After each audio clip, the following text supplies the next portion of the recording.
Hello everyone, in this tutorial I'm going to show you how to make this stadium roof in Abacus. It's going to be a truss analysis and I'm going to use a SI system. So length is going to be meter, force Newton, mass kilogram, time second, stress Pascal, energy joule, and density kilogram divided by meter cube.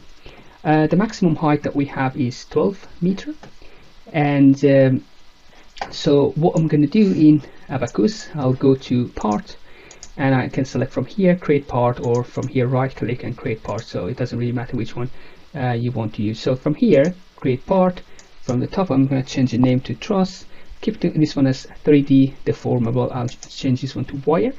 Approximate size is 200. 200 is too big because if you remember I said the maximum height I have is 12.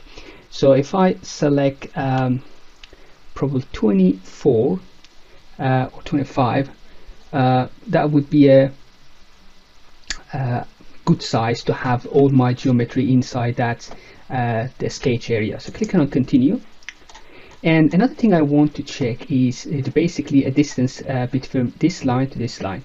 So I want to see what is the size of this box basically.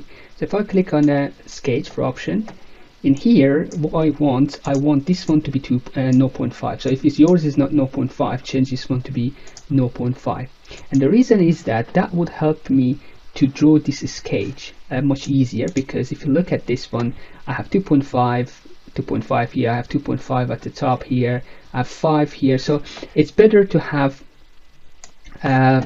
some reference which we can use these boxes basically. So let's start making a sketch, and I can do that by creating some construction line. So one here, one here. I'm gonna fix this one because I'm going to use these two lines as a reference point, so that the middle is going to be my 0, 0 coordinate. And as I mentioned, each of these boxes are 0.5, so 1, 2, 3, 4, 5, that's going to be 2.5, and I'm going to move this one up, and again same thing here, so 1, 2, 3, 4, 5, and that's going to be another 2.5. And then we have this one going up from here to here, and then we had another line somewhere here, and from here to here we had another line. So now I'm going to start giving a dimension. So from here to here I know that it's 2.5, from here to here is 2.5, from here to here is 9.5, and so from here to here is 5. So we have the first part of this geometry. So if I show you here, you see that we completed the first part, and the second part I'm going to start making the second part of this. So second part, we have one line from here to here and going down, and from here to here, and this one. So here to here is 3.6, and I know that from here to here is 2.5, and then the second one is going to be going up, so we can do that later. So the second one is going to be another line and another one. So from here to here is 4.2 meter, and from here to here is 4.2. So this, you see that it's a little bit bigger than the sketch, the approximate sketch that we consider, but it doesn't really matter if your sketch goes outside of this. This is just to basically help you for sketching, and doesn't really mean anything. So then I'm gonna connect this one to here, and I'm gonna go up here and go down, go up.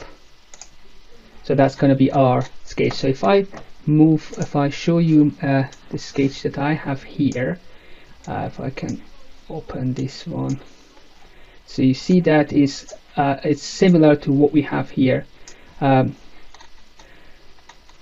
2.5, 9.5, 2.5, and also on the other side we have 3.6, 4.2, and 4.2. So we are done with the sketch. So minimize this one and click on done. And that's basically our truss structure. The next step, I want to create a property. So property, I'm going to consider this one as a standstill. So first I'm going to create a material at the top, call it still, and then go to mechanical elasticity elastic. So I'm going to consider very simple material behavior, which is we just need to put a Young modulus and Poisson ratio.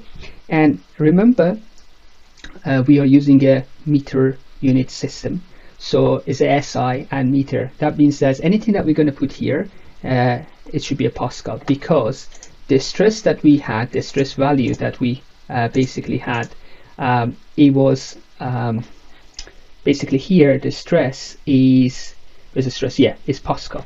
So what we need to put here is Pascal, and we know that the still Young modulus is 210 gigapascal, so I can write this 210 E9. So E represents so this is basically similar to 210 times 10 power 9, so E represents 10 here in abacus. And Poisson ratio, I'll say this one 0.33, and click on OK. And the next step is to create a section, but because this is a 2D and we need to have a cross section for this, I'm going to go to create profile, and from create profile, first I'm going to create a profile for this truss that I have. I'm going to select the I-beam and click on continue, and from here I can put the size of the I-beam that I have it in the second slide. So that's 162, 154, and 11.6 and 8.1. So it's important that the dimension that I showed you, they are millimeter. So the height, which is h, is 162 millimeter, and I need to transfer this to meter. So these are places that it's possible that the beginner make a mistake. So you have to always think about a unit system in abacus, it's possible that when you get a data sheet, in some places you have meter, you have a millimeter, so you have to always think that you think about that you should have a consistent unit system. So B1 is 154, same thing for B2. T1 is basically thickness here, 11.6 millimeters, so that's going to be 0.0116. Same for T2, so 0.010116, and T3 is 8.1, so 0.0081, and I, because it's a symmetrical, it's going to be in the middle, so that's going to be 0.081. Basically, the I is because it's symmetrical, so it's going to be half of h, that is 162. Click on OK, and now I'm going to go to section, create section, and from here I'm going to call this one still. I'm going to beam, select the beam, continue, and from here we have only one profile that we created, and the material, again we have one material, so click on OK, and then from here assign a section to this one and click on done. So now click on OK, and the last thing to do is to assign the direction for the beam. So go to assign beam section and click on OK. I didn't select everything, so I need to select everything and then click on OK and press enter, and just check if the T direction, which is a tangent, and 1 and 2, which is a normal, are correct. So if you look at this one, 1 and 2 are normal direction and T and tangent. Normally abacus get this one right in a simple geometry. So click on OK. So now we are done with property. If I go to view and apply stack plot option, oh, sorry, not this one, part display option.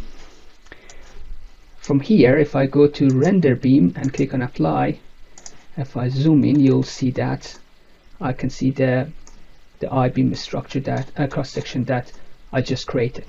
Okay, so now I'm going to go to assembly and I'm going to import a part.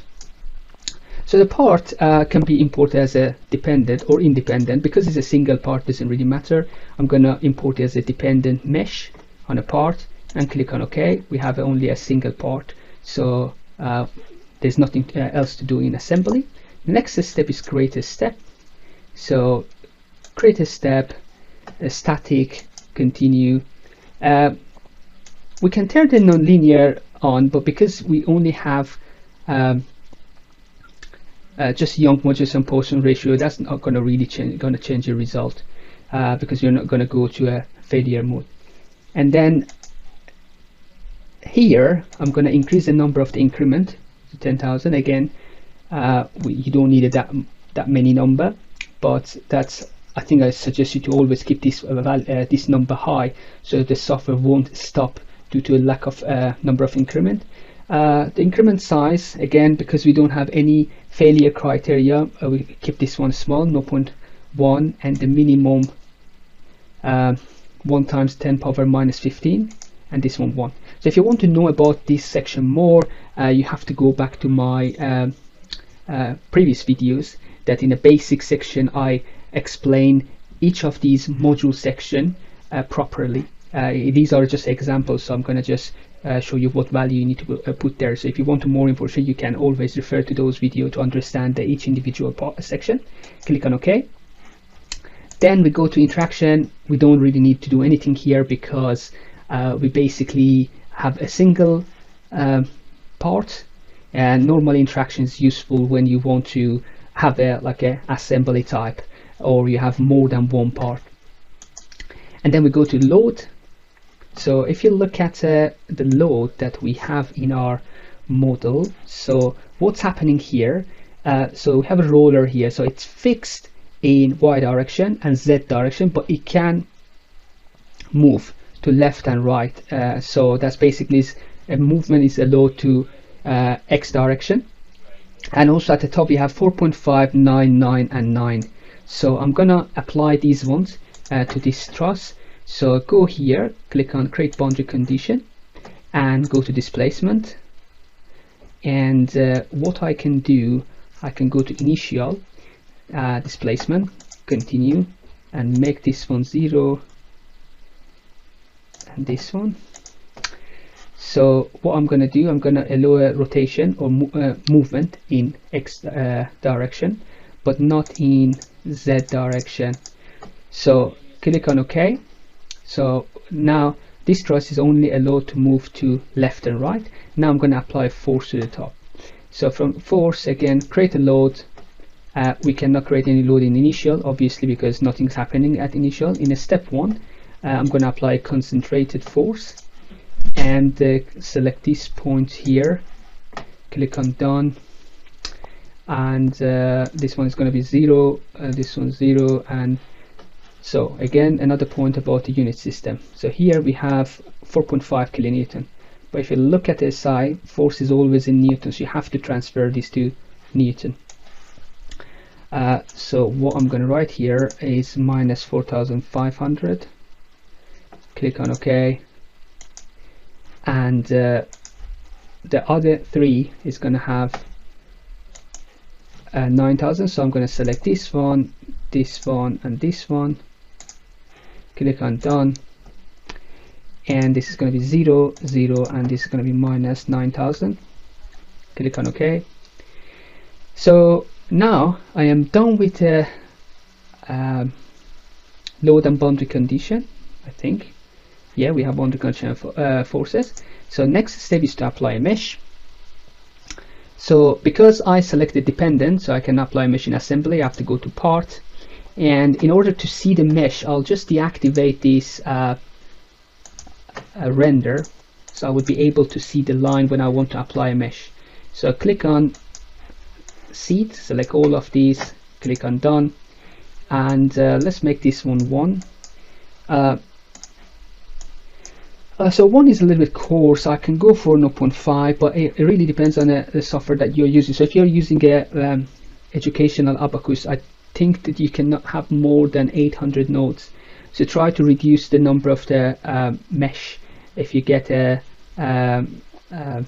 license error when you want to run it. But I think 0.5 at the moment is okay. So click on OK, and assign the mesh, click on yes. So we have a mesh on our part. Then also you can check the element type that you have. it should be on beam. As you can see, Abaco selected this one correctly. But if you, for any reason, this is not on beam, you have to select this one on beam. So now we are done with everything. I'm going to go to job section and create a job. So let's just rename this one and call this roof truss. I'll call it number 2 because I already have one version of this, and we're going to do the same here. So I'm going to create a job, make this one roof truss number 2, and then click on OK. If everything is okay, and if I haven't forgot a step, this should run. So click on submit, and what I can do now, I can go to monitor and see what's happening here. So the analysis completed successfully, so I didn't get any error, and as you can see the results it was very fast, so I already got 1. So the result is completed. So if I select on result and select the plot, you'll see the stress that I have. So this is going to be a 1 misses stress, and so currently the stress is 17.3 gigapascal, and this is way below yield strength of steel, which is around 250 270 so 270 megapascal. So if I transfer this to megapascal, so if I add a 20 to this, that will become 173 times 10 power 6, which is 10 power 6 basically megapascal. So the maximum stress that I have is 173 megapascal, and that's below a yield point which is around 250. I mean, depends on the steel that you're using, but it's normally around 250 270. So basically this structure is not going to fail under the current load condition.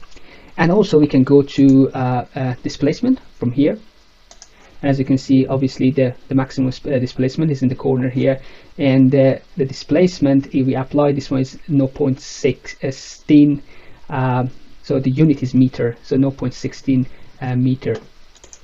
And if I transfer that to millimeter to have a better understanding, that's going to be 160 millimeter displacement that we're going to have in the current truss.